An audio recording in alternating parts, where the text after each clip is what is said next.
El final del Muro Negro, o Brick, trataba completamente sobre Tim y Liv usando la aplicación diseñada originalmente por su vecino Anton, el muro de nanotecnología que aparentemente se había envuelto alrededor de todo el edificio, y vivir para contarlo.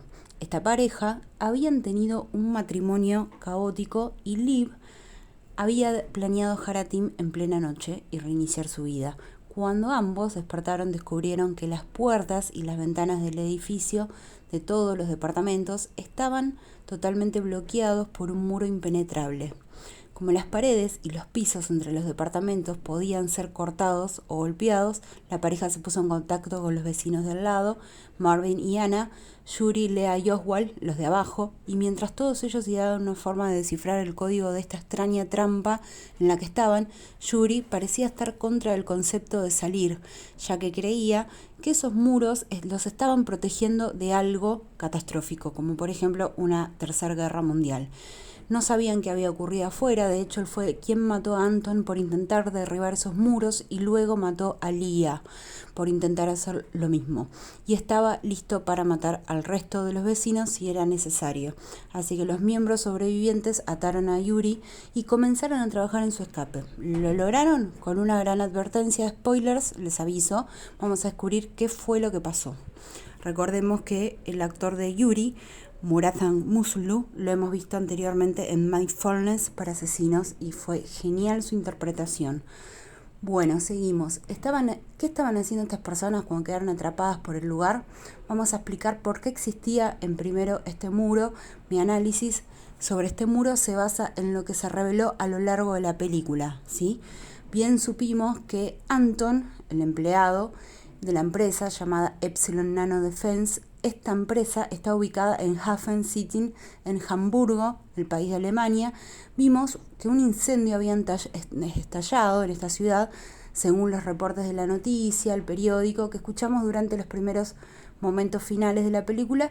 Se alegaba que había provocado el accidente esta misma tecnología que se activara y envolviera el edificio de Habsburgo. Las autoridades no habían revelado si el incendio fue resultado de un accidente o si fue provocado intencionalmente por alguien, pero sí había una gran posibilidad que el fuego probablemente hiciera que los servidores que controlaban la nanotecnología fallaran y se activaran. Aunque eso no era lo que los creadores de esta empresa querían. Igual Yuri, un teórico de la conspiración, creía que Alemania había sido atacada por algo o alguien y que la nanotecnología los estaba protegiendo a la gente para que se retuvieran y no vieran lo que estaba ocurriendo afuera. Por eso estaba en contra de la idea de escapar. El muro les había robado a los habitantes la posibilidad de conectarse a internet o ver las noticias en el televisor, usar los teléfonos celulares. Por eso nadie sabía si realmente Alemania estaba en medio de una guerra o qué era lo que estaba pasando. Aún así, las personas como Yuri estaban conformes con esa forma agresiva de tecnofascismo que había convertido cada hogar en una prisión.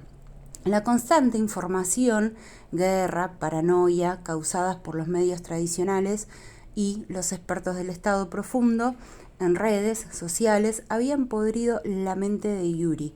Hasta tal punto ya no podía cuestionar por qué una empresa privada, probablemente con ayuda del gobierno, había podido instalar una tecnología así sin el consentimiento del pueblo. Yuri simplemente aceptaba que esa debía ser ahora su vida. Los habitantes del edificio no tenían acceso al agua, no podían comer, no tenían ningún tipo de comunicación, pero la noción de que personas más inteligentes que el ciudadano común estaban haciendo lo que hacían por el bien de la humanidad y no porque tuvieran motivos ocultos. Le impedía a Yuri ver este avanzado sistema de defensa. Eventualmente los mataría por deshidratación y hambre si no era derribado. Por suerte, Tim y Liv no fueron tan idiotas como Yuri y se atrevieron a usar las herramientas que tenían para ver la verdad del asunto. ¿Tim y Liv lograron romper este muro? Sí. Hagamos un recuento. Friedman, el administrador del edificio, perdió las manos cuando el muro de nanotecnología se levantó y murió desangrado. Aunque era un pervertido que espiaba a sus vecinos, así que lo tenía merecido. Instaló unas cámaras ocultas en cada departamento y de ahí los espiaba. Eso permitió que los habitantes del edificio lo vieran a Yuri como había matado a Anton por intentar romper este muro. Oswald murió cuando Marvin disparó el muro y las balas le rebotaron. Leah, su nieta, fue asesinada por Yuri después de que descubriera que él había matado a Anton. Para entonces, Tim y Liv, Marvin y Anna, ya habían descubierto que el muro podía abrirse porque Anton lo había logrado. Eso lo vieron en el video. Anton para Yuri representaba una amenaza cuando analizaron las grabaciones de las cámaras de seguridad, donde vieron que Anton había creado una aplicación que trata de los ladrillos del muro y cómo abrirse, que era una especie de combinación cuyos botones podían activarse mediante el flash trasero del teléfono.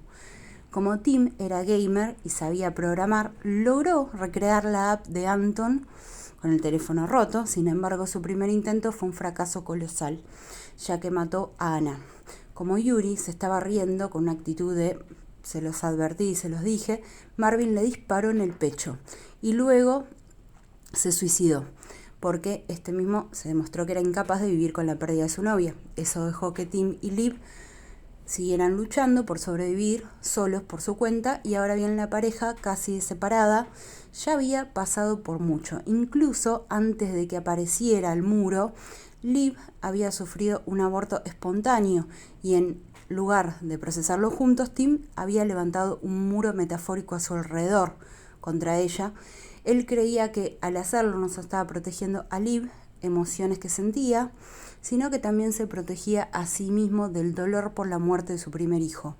A pesar de eso, le había intentado revivir esa relación, pero Tim nunca le permitió lograrlo por la razón cual Liv había decidido dejarlo para comenzar una vida nueva. Si el muro no hubiera aparecido, eso era lo que habría pasado, ¿no? Se hubiera ido. No quiero decir que el confinamiento forzado haya sido una bendición disfrazada, porque permitió que Tim y sus errores, sino que motivó a Liv a darle otra oportunidad. Pero eso fue esencialmente lo que ocurrió. Así que derribar el muro de nanotecnología funcionó, en cierto modo, como una metáfora de la pareja, rompiendo la barrera que habían creado entre ellos debido a un suceso que escapaba de su control, el aborto. Dicho eso, mientras intentan atravesar el muro, Yuri regresó entre los muertos. La bala no había alcanzado ningún órgano vital, o sea que se traspasó en el pecho, intentó matar a Tim y a Liv. Por suerte, Liv lo noqueó y la pareja finalmente escapó del departamento. Antes de que todo eso ocurriera, Liv había propuesto la idea de usar su antigua caravana o motorhome para conducir a París y simplemente, ya saben, disfrutar de la vida y demás. Como toda esta experiencia les enseñó, especialmente a Tim, a priorizar a la familia por encima del trabajo, aparentemente decidieron llevar a cabo ese plan original. Al final del muro negro, en lugar de intentar descubrir por qué Hamburgo estaba cubierta de ladrillos de nanotecnología y cómo revertirlo, porque no sacarían nada de eso, y recuperar el tiempo perdido sería mucho más valioso para ellos. ¿Qué necesitamos saber sobre el muro? Bueno, el final del muro negro, una transmisión de emergencia reveló que el incendio mencionado al principio de la película ocurrió dentro de las instalaciones de On Nano Defense. Aparentemente, el incendio activó el sistema de defensa basado en la nanotecnología, haciendo que se propagara por todo Hamburgo. Durante la noche, encerró a todos en su edificio. No quedaba claro si el incendio fue causado por un accidente o si alguien había intentado sabotear el proyecto secreto. Más allá de eso, no supimos nada sobre Nanodefense, Epsilon, ni sobre qué pretendían hacer con ese sistema de defensa secreto. Si bien Philip cerró los eventos de esta película de manera bastante concluyente, el director, no sería exagerado decir que también dejó la proverbial puerta entreabierta para futuras entregas. Para empezar, Epsilon es una gran incógnita. ¿Por qué estaban desarrollando esta defensa nanotecnológica en primer lugar? ¿Cómo lograron desarrollar ese tipo de tecnología? ¿Era una metáfora de la pandemia del COVID-19? ¿Fue creada con la intención de proteger a las personas? ¿Protegerlas de qué? o los directivos de Epsilon y el gobierno simplemente estaban usando las excusas de una posible guerra para convertir a cada edificio en una prisión. ¿Por qué? Eso es lo que las personas en el poder quieren realmente, al final de cuentas. Poder sobre el pueblo. Quieren subyugar simplemente porque pueden. Quieren silenciar voces porque las opiniones son el mayor enemigo de un megalómano. Creo que ese es el caso de la forma en la que la película usa una mosca como motivo recurrente. Verán durante los primeros momentos de la película que Tim encerró una mosca en un vaso porque le resultaba molesta. Cuando intentó liberarla, volvió a entrar, probablemente porque estaba siendo forzada a irse. Eventualmente, cuando el momento fue el adecuado, la mosca alzó el vuelo, así que en este caso supongo que la mosca representa a los seres humanos comunes que quieren moverse con libertad, mientras que Tim representa a los opresores que quieren que las personas actúen según sus caprichos.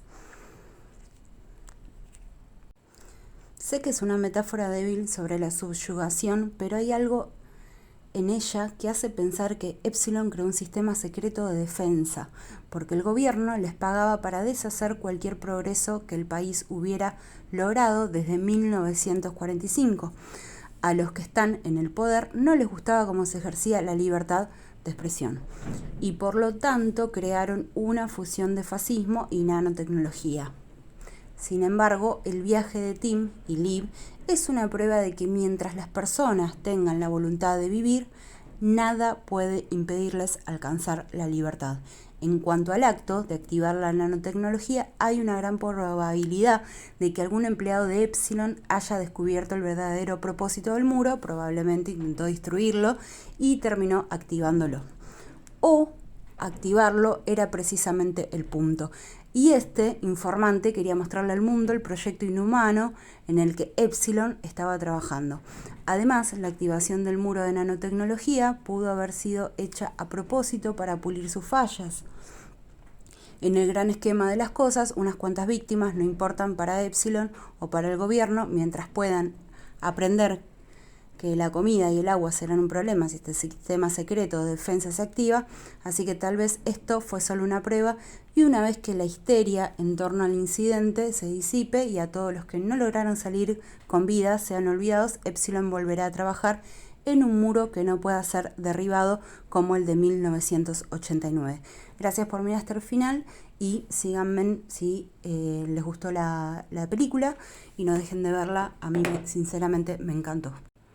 Esto fue el final explicado.